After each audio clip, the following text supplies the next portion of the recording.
ప్రకాశిస్తూ ఉండేటువంటి జ్యోతిస్వరూపము. జయతు జయతు రమ్య రత్నగర్భాంతరస్థ, జయతు జయతు శుద్ధ శుద్ధజాంబూలదాభ, జయతు జయతు కాంత కాంతిమద్భాసితాంగి, జయతు జయతు శాంత శీఘ్రమాగచ్చ సౌమ్యే. లక్ష్మీ హృదయంలో చక్కగా అమ్మవారి తత్వాన్ని మహత్వాన్ని చెప్పడం జరిగింది.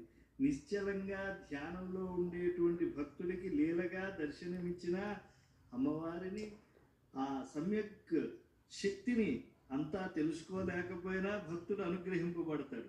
ఎందుకంటే మానవ మాత్రుడే కదా అని అనుకోకూడదు. జగదేక మాత ఎంత వైభవం కలిగినా ముత్యాల సౌరుల మధ్య విరాజులుతూ ఉన్నది. ముత్యం తాపత్రయాలని తొలగించేది, చంద్రునికి సాక్షిగా నిలిచేటువంటిది.